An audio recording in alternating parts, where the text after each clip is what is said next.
Yeah, so our last commissioner is on his way right now, so we'll get started shortly. Thank you for bearing with us with this delay. So should get started within a couple of minutes here. Yeah.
.511, and I'm calling this, no, yeah.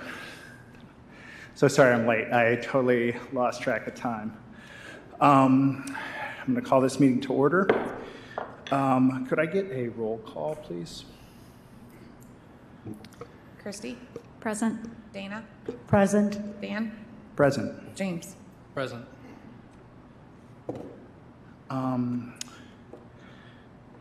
Could I get a motion to excuse the absences, please?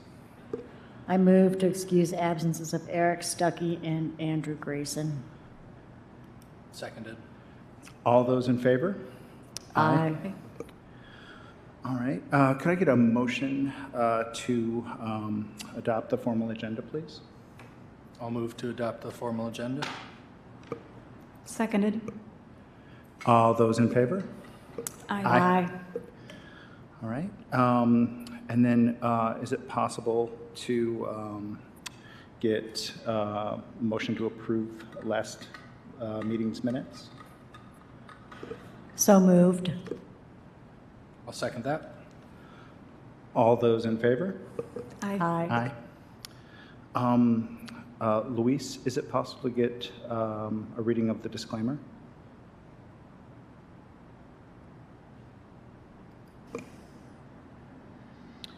Chapter 16, Section 22 of the City of Kalamazoo Code of Ordinance states that historical preservation is a public purpose. To serve that purpose, the Historic District Commission is hereby charged with the following responsibilities. A, the Kalamazoo Historic District Commission is empowered to regulate work on the exterior of historic resources and non-historic resources in historic districts in the city of Kalamazoo, and shall otherwise have all powers invested in historic district commissions pursuant to the Local Historic Districts Act, MCLA 399201, 1970 PA 169, as amended 1992. B, to regulate work on resources which, by city ordinance, are historic or non-historic resources located within local historic districts, including but not limited to the moving of any structure into or out of, or the building of any structure in an historic district. The following documents are available in the Community Planning and Economic Development Department located at 245 North Rose Street. These documents will help assist property owners in understanding the responsibilities of owning property in a local historic district. MCLA 399201, 1970 PA 169 as amended 1992, which is the Michigan Local Historic District Act. Code of Ordinances of the City of Kalamazoo, Michigan, specifically Chapter 16, which is Historic Districts. The Secretary of the Interior Standards for Rehabilitation and Guidelines for Rehabilitating Historic Buildings, 1990. Standards and Guidelines for Kalamazoo Historic Districts and Maps of Kalamazoo Local Historic Districts. These documents and maps are also available on the City of Kalamazoo website at www.kalamazooCity.org/historic preservation. Thank you, Luis. Are there any public comments for non-agenda items tonight? Does everyone? No? Okay. I guess moving on to applications. Yeah, and I'll just provide some housekeeping. We are just at our quorum this evening, and I'm sorry about the feedback that keeps coming through the microphone, but since we only have 4 commissioners, that means that a unanimous vote will be needed for any motion to pass. If the applicants would like to elect to postpone their hearing until a later time when there's more applicants, you're more than welcome to do so. And if there's questions, when it's your turn, you can approach the mic and ask them about that regarding that as well. So. Yeah, thank you so much. The first application is 813 West Level. Hello. Hello. I've never done this before, so you have to let me know, I guess, what you're seeking from me. Yeah, if you just want to describe the project and Sure. then we'll probably have a few questions, and we're going to ask you questions about it. Yeah, so the project, it was formerly known as Greenbrier. We purchased the property in February. I'm obviously the representative for the owners. I'm the VP of Operations for New Experience Management. Full transparency, when we purchased the property in February, it was not disclosed from the seller that it was in the historic district. I do want to apologize that we didn't do more due diligence in that. Newer management company. I'm not sure what we can do to undone what we've done. Excuse me, but I can assure you that we're here to add value to the community and just keep making Kalamazoo greater and greater. I've lived here my whole life. I've been in this industry for a long time, so I wouldn't work for a company if I didn't believe in the feedback and what they're trying to do with the community. Yeah, thank you so much. Yeah. I feel like the first question I would have is for you, Luis. Like, typically we don't comment on painting, but is it because it's on brick that it's before us? Yeah, so there's 2 components to this project. Half of it is going to be looked at retroactively. I'm sorry, I'm having a hard time hearing you. Oh, sorry. 2 components to this project. One of them is going to be looked at retroactively, which is the paint of the structures, which were previously unpainted, and they are masonry structures, and the other half of it has not happened yet, as far as I understand it, and that's the installation of the signs, correct? Correct, yeah. Yep. When we're looking at the signs, we'll only be considering one portion of that. The addressing and utilitarian aspects is something that's not necessarily our purview to consider when we're looking at, like, addressing might not be the right words, but there's like labeling the apartments is not something that we would consider. But when we're looking at the monument sign at the front of the building near the street, that is something that we will be looking at. Then the painting as well. This is a non-contributing structure in the South Street Vine area, local historic district, built in 1965, I believe. So when the historic district was established in 1990, I think would have been this portion. It would not have been 50 years old at that point. That probably led to its non-contributing status. Yeah, thank you for that clarity. Should we tackle the painting first? Does anyone have any questions or comments on the painting? Well, I am going to vote to approve that but only because it's on a non-contributing building. Gotcha. And just so you know too, it is mineral-based paint, and we will have the signage like illuminated once it's just in production right now. So I'll make sure it's looks pretty and looks very, I guess, formatted with the neighborhood and the community. Gotcha. And coming back to you, Elise, again, because I've in my time here, I haven't seen any questions about painting on brick. It's just because paint doesn't do well on brick that's an issue. Is that why? I think the primary concern that we have from a preservation perspective is that it can create a vapor barrier, and you're not going to know what's going on behind that paint anymore. I know that a lot of paints say that they are breathable. Sometimes I'm just still concerned with that. The other thing that this really raises is that it's a much larger, you just added a huge maintenance concern to the entire property now, whereas before, brick is really one of the only sidings where there's no natural upkeep besides the pointing. That's a secondary concern that's not necessarily directly affecting the preservation aspect of it, but it's just another thing to consider as you move forward with the property. The biggest thing, though, from our point of view, is that it can create that vapor barrier. Water won't be able to come out as easily as it would have before, and it can start to deteriorate the brick at a faster pace. Yeah, thank you. Okay, then does anyone else have a comment about specifically paint? And then if not, then we can move on to questions or comments about the sign. No, I agree with Dana that I'm not really as concerned because it's a non-contributing property in the historic district. All right, well, great. And then would you mind pulling up, Casey, some pictures of the sign?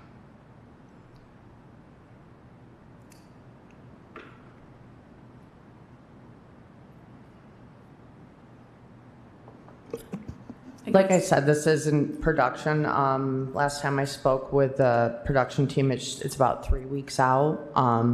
We are planning on keeping the original signage where it was. We're just obviously updating it with a new logo, and then having the additional signage with illuminated light. I guess, if you're driving up to the property to the left-hand side, you're going to be able to illuminate and see it from the roadside as well as both buildings.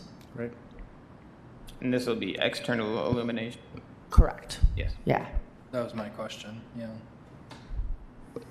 I mean, looking at our guidelines for signage, it seems like this one would comply. It's not covering any historic features. It's freestanding. It does its job of naming the business. Of course, while the aesthetic doesn't fit with like the surrounding areas, it does fit with the building, I think.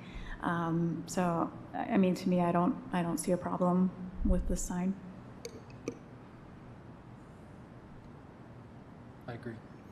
Okay. Thank you. Yeah, sounds like we all like the sign and are okay with the paint. So does anyone want to make a motion to approve? I will. I'll move to approve a certificate of appropriateness for the work as described in this application as it complies with Secretary of Interior Standard 2. I'll second that motion. Could we have a roll call vote, please? Christy? Yes. Dana? Yes. Dan? Yes. James? Yes. All right, so on our end, you're all approved for stuff, Audra. I'll reach out to you at some point this week to get the official paperwork over to you, and then if you have any other questions, just feel free to reach out. So. Thank you. And moving forward, if we buy anything else in the historic district, I'll make sure I reach out to you first. Thank you very Lesson much. learned. I appreciate it. Yep, Yeah, thank you. thanks so much. Okay, we're moving on to 712 West Kalamazoo.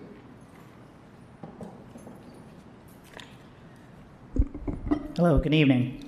Good evening. So I am the owner of 712 West Kalamazoo Avenue. I did know it was a historic district. The fun part about this house, it used to be a rental and has been beat to all 7 different universes and back. So with that said, my partner and I are slowly trying to get it up to where it's a nice home. It's just my partner and I and 4 cats, and so we're trying to make it a single family home again. The previous owner of the house used to live next door at, what house was that? 716 West Kalamazoo. So every single house that surrounds my house has fiber cement. Mine does not. The bottom half is stucco. The top half is cedar shingles. And so the eastern side of that faces the shared driveway that everybody sees when they go driving down West Kalamazoo, everybody can remark how badly it needs a paint job. So my plan is to replace all of the all the cedar shingles with fiber cement or hardy board, so that way it is a uniform look on all sides, because the only side that does not look beaten is the western side facing the neighbor's house, because it gets no sun and it gets no wind exposure. On the north side facing the back, we've had issues with woodpeckers and termites. That is the addition. The east side gets all of the sun and all the wind exposure. And then the sleeping porch that faces the south side gets exposure from the melting snow and precipitation on the sloped roof, because it is a craftsman home. So again, hoping to replace all of that so that way it's a uniform look no matter what the moisture, no matter what the sun exposure, and also to deter any termites and other pests related to that. Yeah, thank you for that. Casey, would you mind pulling up a picture of the house so we can reference it? Yeah. So you're talking basically the wall that's along the driveway there, and then probably the little cupola-looking room above what would have been the porch? Yes, and if you go on the next pages, there's images. Also, you can also scan that QR code. So yes, that's the eastern side that's facing that everybody sees once they pass those railroad tracks. Yeah.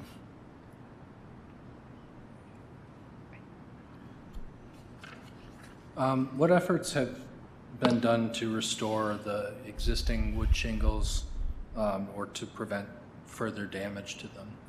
Prior to purchasing the house in summer of 2017, nothing as far as I know. Okay. Yeah. But since purchasing in 2017, anything? I have not done anything because it is a shared driveway and I don't have the knowledge or the expertise to do that myself. Right. And also because we couldn't afford it before, but now we have dual income.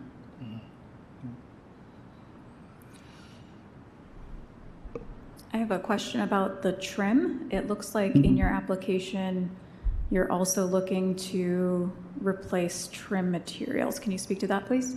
Yes, also trying to keep it consistent because, again, the east side of the house, you see up there towards the top, there's two different pieces, and it's very noticeable that they're two different pieces because, again, the sun exposure is tending to warp that as well.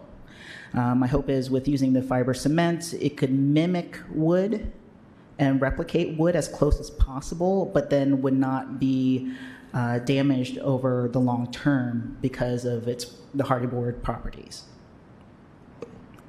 So would you, let me see. Okay, on the image that's up, on what's the bottom of the image, it looks like there's a design cut into, go back up. You can. At the bottom, are you looking to replace just that fascia board up top, or? Yeah, just looking at the fascia board at top, because it doesn't look like there's any damage for the interior one, the one that's closest to the house, because that one seems fine. I'm just looking to replace everything that is damaged and is just falling out. I guess I have a question maybe for discussion among the commissioners about mixing the materials in that soffit area as far as having hardy board and the original bead board that's in the soffit area. I don't know. I don't love the idea of mixing those. And I'd be open to replacing all of it if that makes it more uniform too. I think I would lean the other direction, and it seems like that house is probably around 100 years old, right? 1905, yes. So 125 years old, and it's actually in pretty great shape still. And I think you would save a lot of money and energy and have a more historic home if you just had a contractor come out and replace the individual shingles and then paint it. And I mean, the sun is beating on that side, but it's also been beating on it since 1905. Mm-hmm. And I just, I see where it's failed, but that doesn't seem like, too serious. And then, obviously the boards, the fascia boards, I mean, those come and go in houses. My own house, like I've had to replace some over the years, and that seems more reasonable. But I think you would be, I think character gets lost if you take those shingles away, because that's kind of what makes that house, unique to it, I guess. Character and value too, frankly. I think so. Yeah, I think you would diminish your house's value when you went to sell it, because you're in a historic neighborhood, and you would be pulling away a lot of the historic,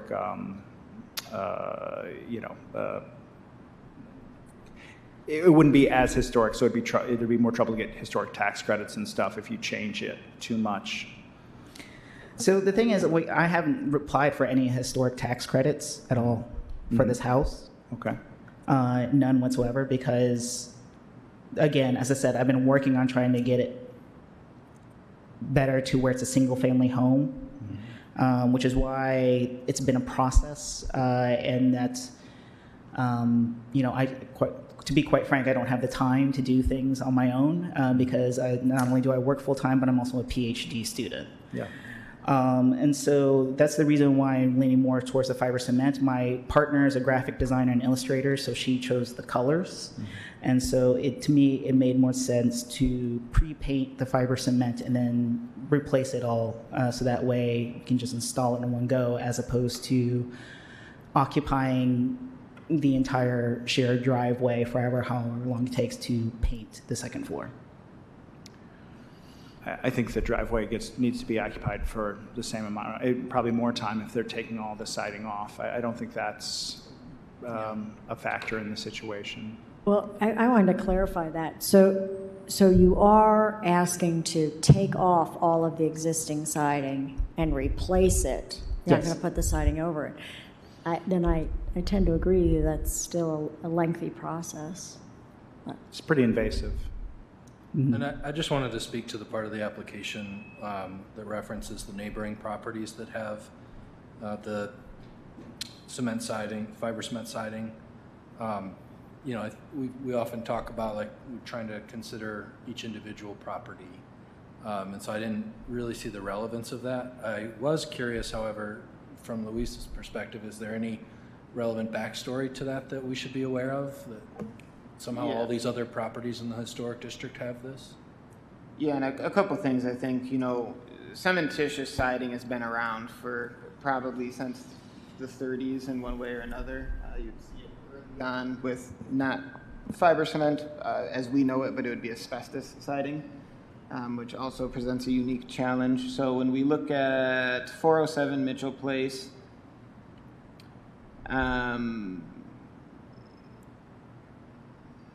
so it says here in the certificate of 407 Mitchell Place, which is from 2004,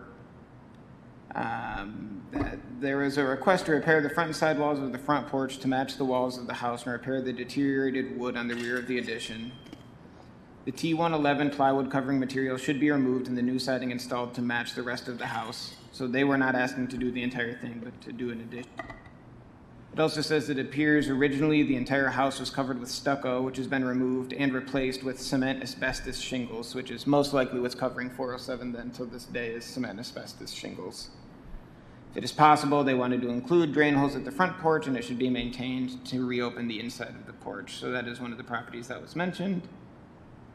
Another one is for 716 West Kalamazoo Avenue. This one, again, was to remove severely deteriorated stucco from the exterior of the property. So they removed stucco that was on there and they put on fiber cement on the property in that one after removing the stucco. A question, do you anticipate the stucco was not original to that home? I can't say without digging in more. Regarding the other properties that were mentioned in the application, so we did 407, 716, which leaves 710, West Kalamazoo, and 709 and 715. I didn't find anything on them. I can continue to look if you'd like me to, but again, I do think that asbestos siding was kind of what aluminum was to the 60s, and vinyl has been ever since. It was something that folks would put on the properties.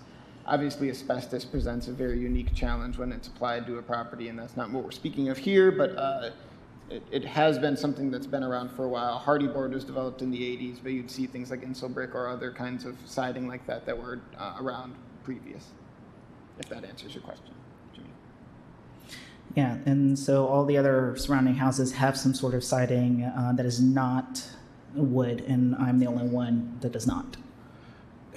From what Luis was reading, it sounds like that was to replace like a decayed stucco more than specific siding, though.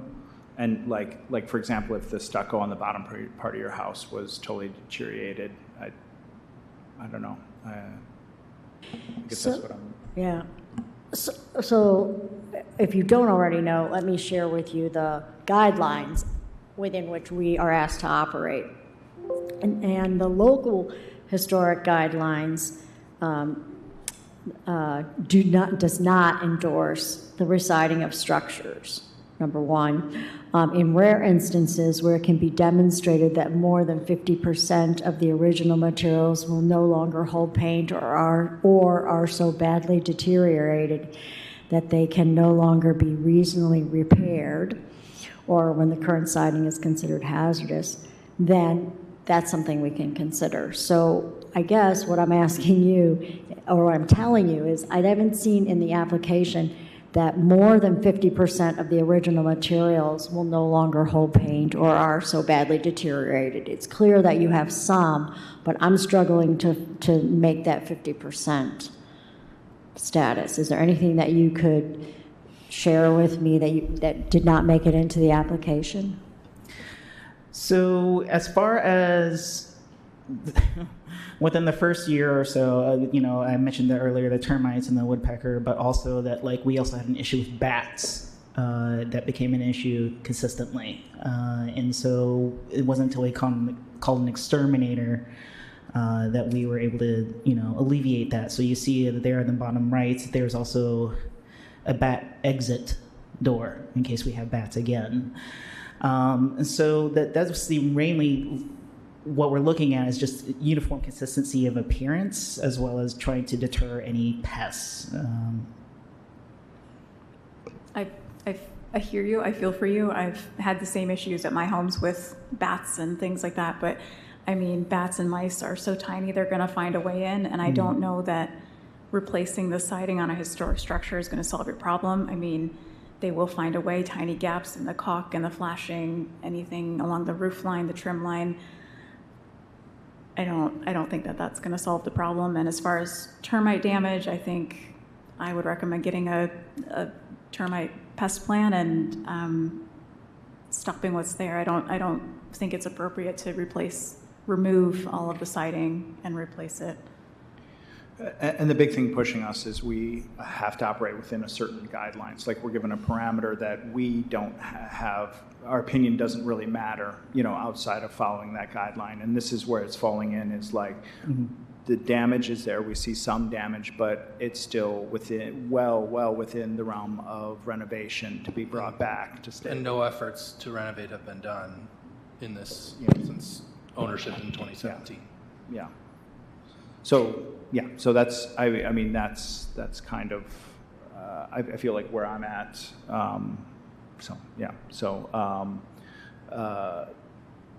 If no one else has any questions, we can make a motion to approve.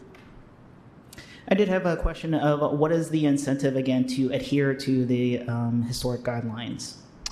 Well, there's a bunch of things. Like, one, it's a system that basically helps protect the integrity of the neighborhood, which benefits you financially, because if your house is held to, good historic standards of honest materials, your house value is going to be higher, and that's applied to your neighbors and everything, then the whole neighborhood retains that character. That's number one. There's tax credits, so like anything that you do on the house, you're eligible for a tax rebate for if you apply for like 25%. Is it 25%? And then, yeah, I mean, and then it's just dictated by our local ordinances that we have to enforce historic district guidelines. And there are historic districts all over the state and all over the country that follow the same Secretary of Interior standards for maintaining that and preserving that history. Yeah. I think the question, well, sorry, they cut out sometimes. The Stewart Neighborhood Association, the Stewart Neighborhood Historic District was established in 1973, I believe. Changes that happened before then, we can't regulate, and obviously I can't retroactively go back and litigate decisions that were made by my predecessors regarding sidings that were put on. We don't consider ourselves to have precedent-setting cases regarding any of the things. It's always on a case-by-case basis. Some of the things that were alluded to by the commissioners as being incentives, such as the tax credits, you would qualify for the Michigan Local Historic Tax Credit, which is a 25% tax credit on qualified expenses back on Michigan taxes. Certainly is an incentive. Failure to follow the rules, though, could result in violations, which would then maybe need to be brought back to the commission, who would have the authority to tell the property owner that the changes that were made to the property without permission would need to be reverted as well. So that's kind of the full gamut of incentives, I guess, from enforcement end of things to true incentives that we're looking at when we're considering local historic districts in Kalamazoo and local historic districts in Michigan. One other that I would add is a study that was done in Kalamazoo about the changes in property values, comparing historic districts with non-historic districts. And what the district coordinator, the historic district coordinator, found in doing that was that those districts that were historic fluctuated indeed with economic ups and downs, but to a much less degree than those houses and properties that were not in the historic districts. So that's another economic incentive.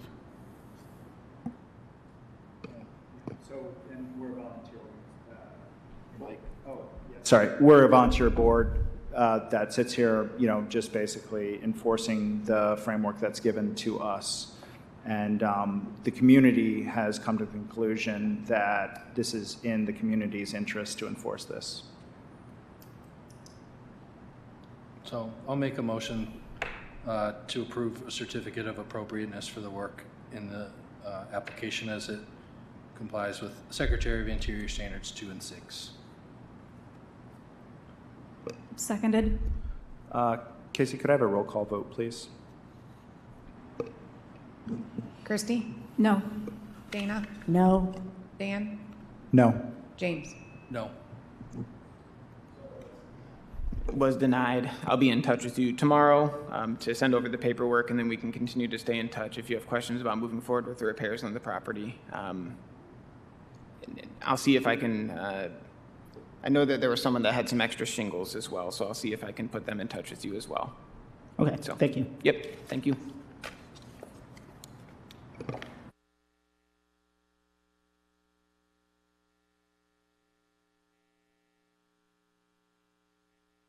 That side is done. Do you have anything in the coordinator's report for us?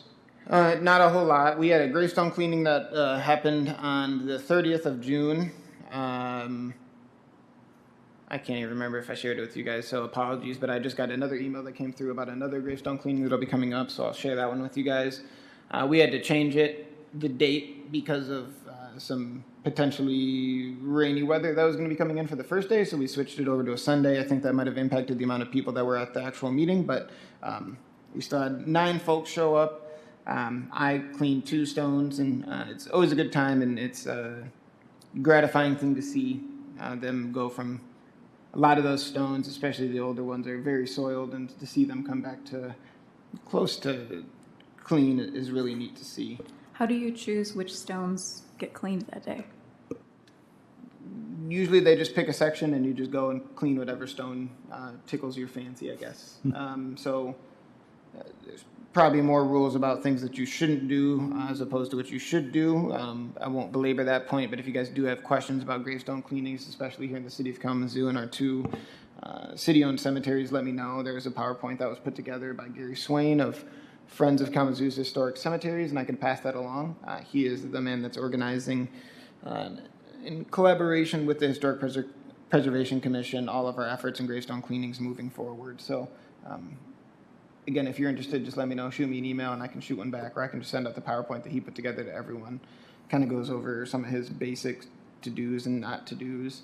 And then some like before and after pictures too that are really neat to see the amount of work that can be done on these stones with just some elbow grease, water, and some very gentle cleaners. So,